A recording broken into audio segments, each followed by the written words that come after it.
food traditions have been an essential part of cultural heritage, connecting generations through shared flavors, rituals, and memories.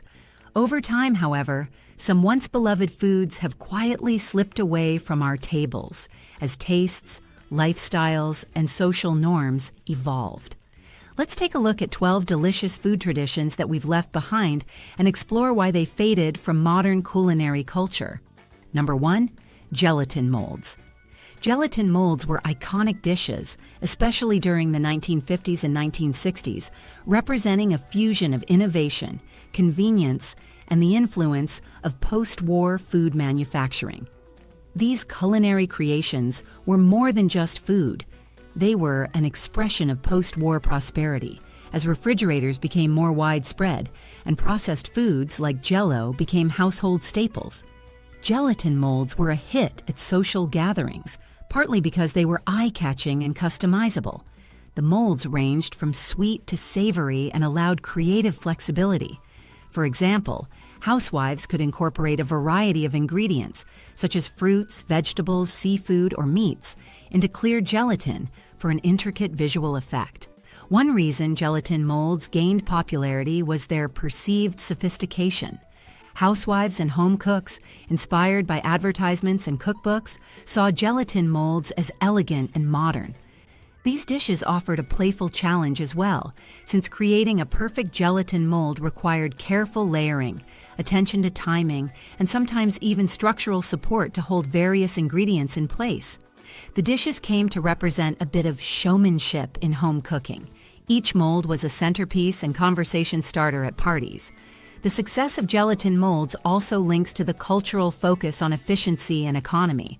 Busy homemakers could prepare gelatin dishes in advance and serve them with little to no additional cooking, making them ideal for people balancing family life with a desire for attractive and novel meals. With the Cold War and space race in full swing, there was an American fascination with scientific progress, which permeated even food choices. Gelatin molds, with their industrial feel and vibrant, somewhat artificial colors, embodied a futuristic aesthetic. Despite their popularity, gelatin molds eventually fell out of favor as food culture shifted toward natural ingredients and flavors. The intense colors, heavy reliance on canned goods, and sometimes bizarre flavor combinations began to feel out of place in kitchens moving toward fresher ingredients and simpler presentations. By the 1980s, as people began to value lighter, less processed foods, gelatin molds became outdated, sometimes remembered more for their kitschy appeal than their taste. Today, gelatin molds are a nostalgic reminder of a unique era in American food history, occasionally revived in retro or themed cooking, but far from their former glory. Number 2. Beef Wellington. Beef Wellington is a celebrated dish known for its rich flavors and intricate preparation.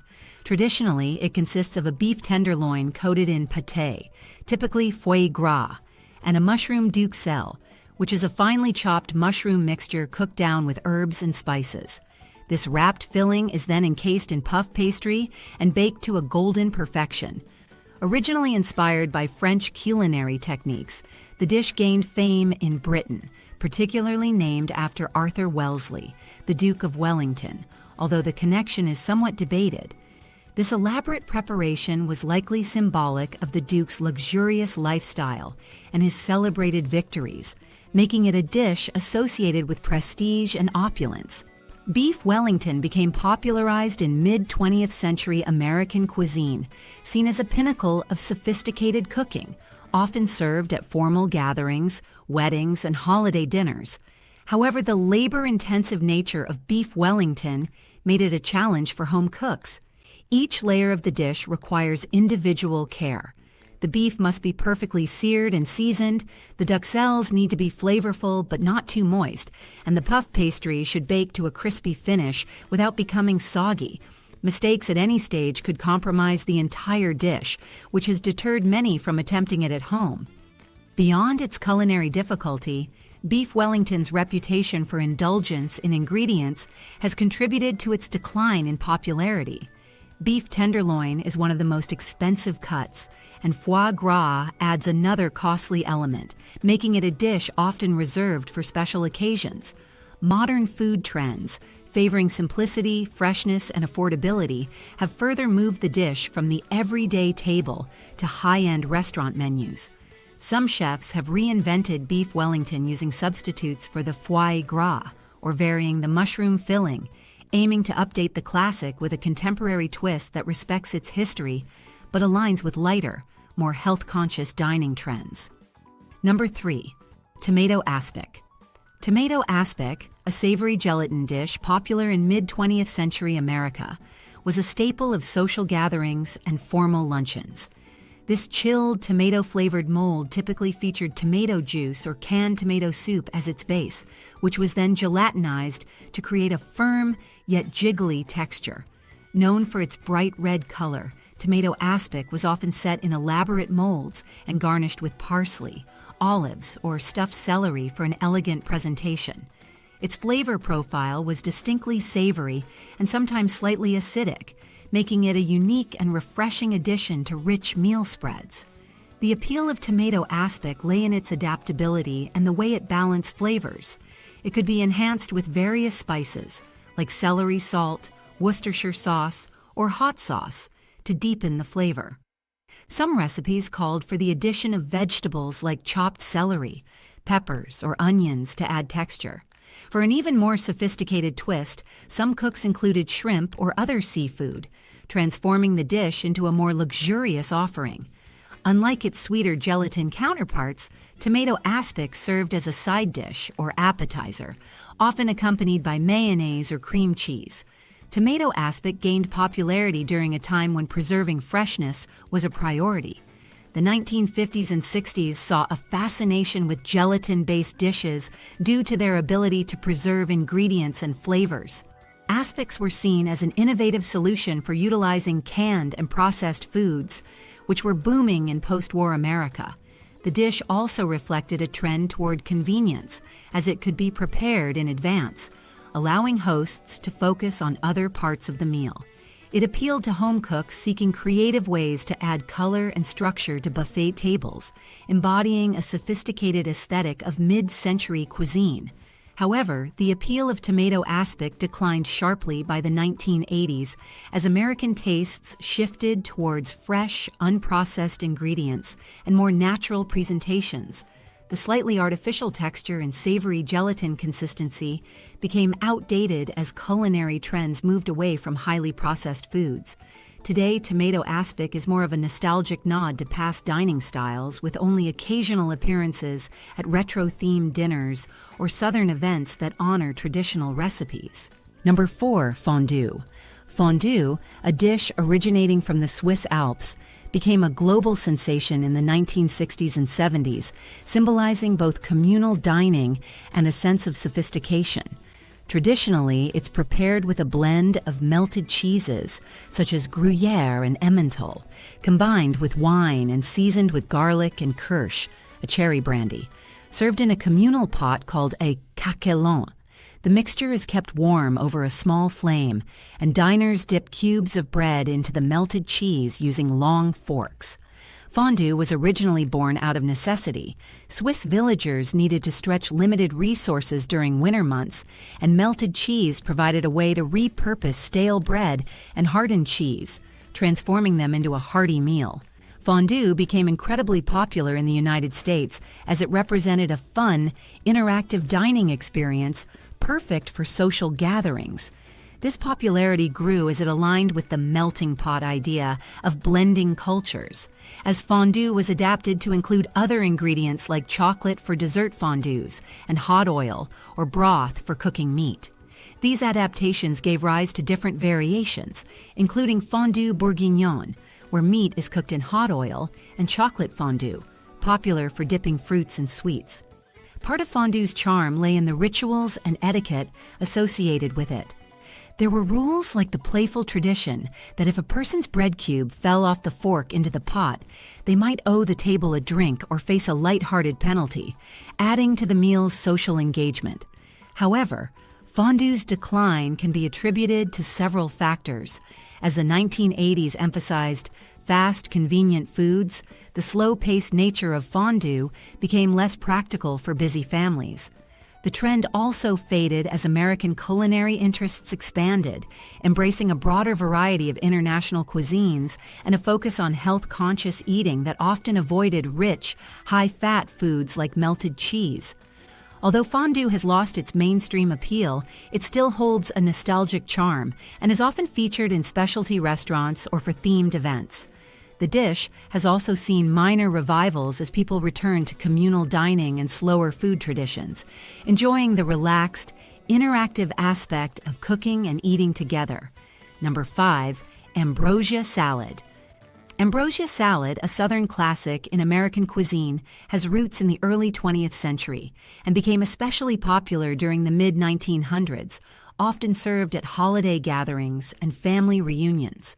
The dish traditionally combines sweet ingredients like canned mandarin oranges, pineapple chunks, shredded coconut, mini marshmallows, and maraschino cherries, all folded into a base of whipped cream or sour cream.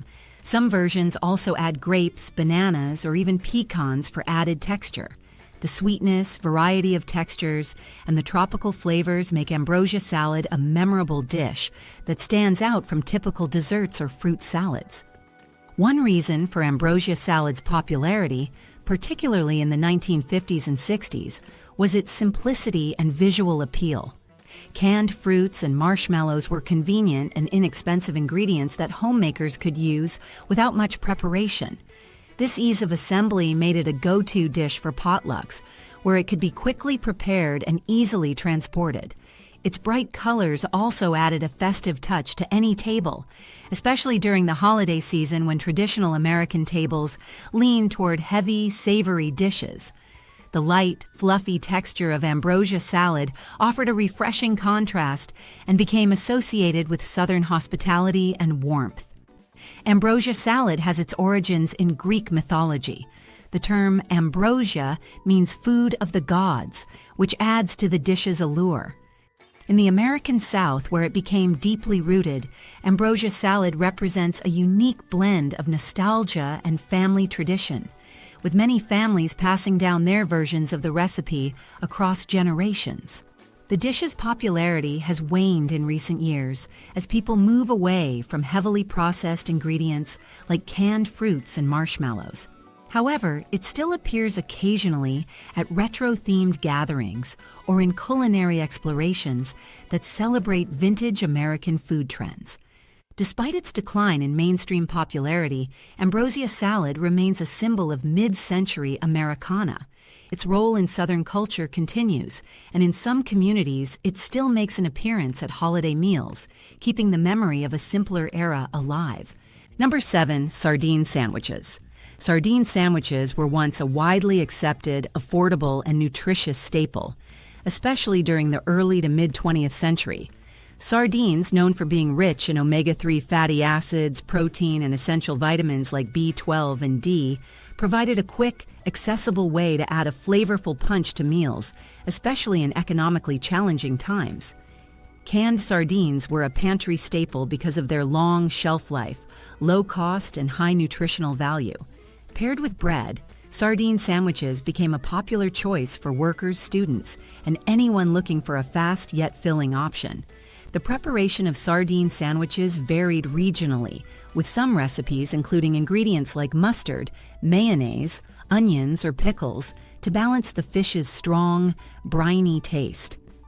In coastal areas and European immigrant communities, sardine sandwiches reflected culinary ties to traditional diets where fish played a prominent role.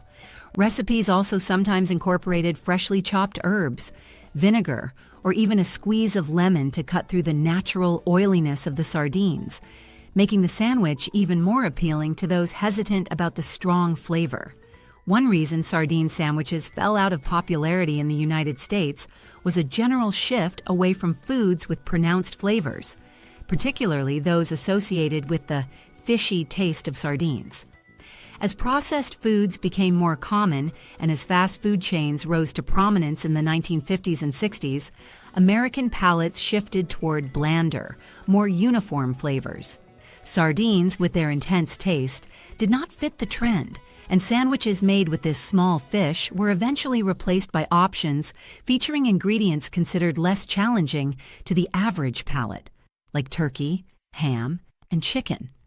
Environmental factors also impacted sardine popularity. Overfishing concerns led to stricter regulations on sardine harvesting, affecting both price and availability. This limited access, combined with changing tastes and the rise of alternative fish choices like tuna, edged sardines out of everyday American diets. While sardine sandwiches are less common today, they retain a dedicated following among those who appreciate the unique flavor and nutritional benefits of this small, nutrient-packed fish. Number 8. Baked Alaska. Baked Alaska is a visually striking dessert that combines contrasting elements, a core of cold ice cream on a base of sponge cake, wrapped in a layer of meringue, and baked briefly to achieve a golden brown crust. Despite its apparent complexity, the science behind Baked Alaska's construction is what makes it fascinating. The meringue acts as an insulator, protecting the ice cream from melting as the dessert is baked at high temperatures. This thermal insulation is due to the air pockets trapped within the whipped egg whites, which help prevent the transfer of heat to the ice cream below. The dessert is thought to have been created in the 19th century, with its modern version popularized in America in the 1860s at the renowned Delmonico's restaurant in New York City. Originally called Alaska, Florida, it was a culinary nod to the recent U.S. acquisition of Alaska and a playful showcase of hot and cold elements coexisting. Its dramatic appeal made Baked Alaska a popular choice for high-end dining and special occasions, where it was often flambéed tableside for an even more theatrical presentation. The decline in Baked Alaska's popularity can be attributed to its demanding preparation process, which requires careful timing and skill. The meringue must be applied evenly to ensure the ice cream stays intact during baking, and the dessert needs to be assembled quickly and precisely, which presents a challenge for home cooks. As faster, more accessible desserts became favored, Baked Alaska started to disappear from menus and kitchens. Additionally, the rise of newer frozen desserts, such as ice cream cakes and frozen soufflés, offered easier alternatives to the intricate steps required by Baked Alaska. Today, the dessert occasionally resurfaces on restaurant menus, especially in retro-themed establishments or culinary events celebrating classic dishes. Modern chefs sometimes reinvent it, using updated flavors and presentation styles, such as incorporating different layers of ice cream, or even experimenting with torched meringue in place of oven-baked meringue. Despite its rare appearance, Baked Alaska remains an enduring symbol of showmanship and technical prowess in the culinary world. Number 9. Jellied Consome. Jellied Consome, a highly refined dish of French origin, gained popularity in the early 20th century as a symbol of elegance in formal dining. To prepare this dish, a rich, clear consommé, usually made from beef or chicken, is clarified to remove impurities, resulting in a flavorful yet transparent broth. Gelatin is then added, allowing the consommé to set into a firm, gel-like texture once chilled. This transformation from a liquid soup to a solidified presentation was considered both sophisticated and a display of advanced culinary technique, perfect for special occasions and upscale gatherings. The preparation of jellied consommé requires meticulous steps, beginning with a clarified broth, achieved through the traditional process of raftering, or using a raft. This involves slowly heating a mixture of ground meat, egg whites, and finely chopped mirepoix, carrot, celery, and onion in the broth. As the mixture heats, the egg whites trap any remaining particles, creating a raft on the surface that is carefully skimmed off, leaving behind a clear consommé with an intensified flavor. After the consommé reaches peak clarity, gelatin is dissolved into the hot liquid, which is then poured into decorative molds to cool and set.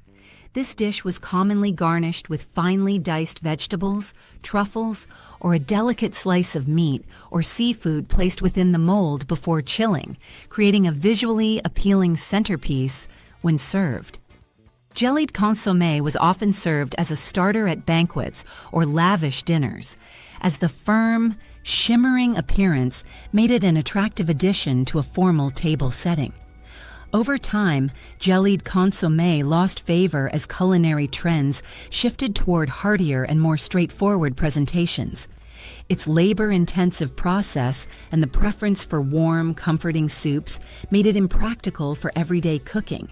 However, Jellied Consome remains a fascinating example of classic French culinary refinement and a nostalgic reminder of early fine dining, where presentation and technique were just as important as flavor. Number 10. Duck à l'Orange. Duck à l'Orange is a classic French dish renowned for its rich, contrasting flavors. The recipe traditionally uses a whole roasted duck, prized for its juicy, tender meat and crisp skin, paired with a complex orange sauce that combines sweet, bitter, and savory elements. The sauce is a key component, crafted by reducing fresh orange juice with sugar, vinegar, and sometimes Grand Marnier or Cointreau for an extra layer of depth. The result is a bright, tangy glaze that cuts through the fattiness of the duck, balancing the dish beautifully. The origins of duck à l'Orange are rooted in French culinary tradition, though the exact beginnings are often debated. Some culinary historians believe it evolved from Italian recipes brought to France during the Renaissance, when Catherine de' Medici's chefs influenced French cuisine with Italian techniques and ingredients, including citrus fruits. It became popular in France as a dish of sophistication, associated with fine dining and often prepared for special occasions. To prepare duck à l'Orange, chefs meticulously roast the duck, sometimes basting it with the sauce throughout the cooking process or preparing it separately to drizzle on top just before serving. In classic French kitchens, the duck is often first seared to render the fat, then roasted to achieve a golden, crispy skin. The sauce is layered with flavors from stock, usually made from the duck bones, creating a cohesive taste that complements the roasted meat. Some recipes add a hint of Dijon mustard or herbs, such as thyme, to enhance the complexity. The popularity of duck à l'Orange has declined in recent decades as tastes shifted toward lighter and simpler dishes. Many home cooks are deterred by the perceived complexity of working with whole duck, a relatively fatty meat that requires careful handling to avoid a greasy texture. Additionally, the sauce's reliance on reducing sugar and citrus into a glaze doesn't align with modern preferences for low-sugar, fresh-tasting foods. Nevertheless, duck à l'Orange remains a celebrated example of classic French cuisine, appearing on the menus of upscale French restaurants and occasionally revived by chefs looking to showcase traditional cooking methods with a modern twist. Number 11. Congealed salads. Congealed salads, also known as molded salads or gelatin salads, were a defining feature of mid-20th century American cuisine, especially in the 1950s and 60s. Unlike the sweet, dessert-oriented gelatin dishes that many are familiar with, congealed salads often combined savory or tangy ingredients like vegetables, cheeses, olives, and even seafood within a gelatin-based mold. These salads were especially popular in the American South and Midwest, frequently appearing at potlucks, church gatherings, and family celebrations.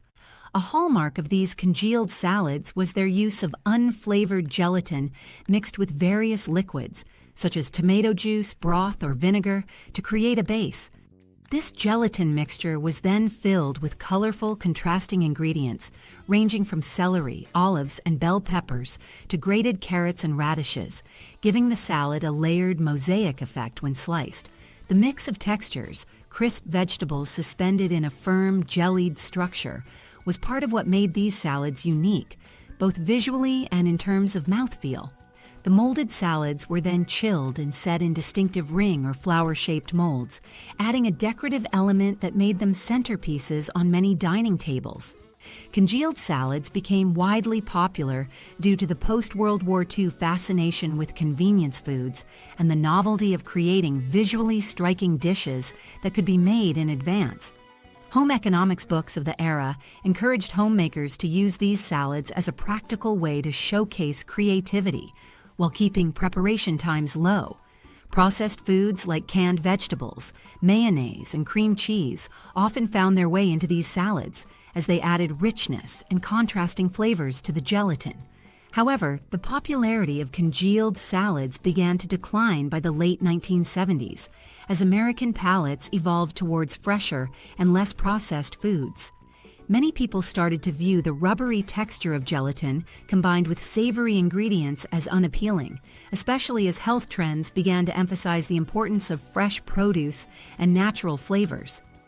Despite their decline, congealed salads remain a nostalgic part of American food history, occasionally making appearances in retro-themed gatherings where they are celebrated as quirky relics of mid-century cuisine.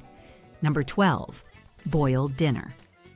Boiled dinner is a traditional one-pot meal, commonly associated with New England and Irish American cuisine, where it was celebrated for its simplicity, affordability, and hearty nature. The classic New England boiled dinner typically includes corned beef brisket, cabbage, carrots, potatoes, and sometimes turnips, all simmered together slowly in a large pot. As the ingredients cook, they release their flavors into the broth, creating a rich, savory stock that enhances the flavor of each component.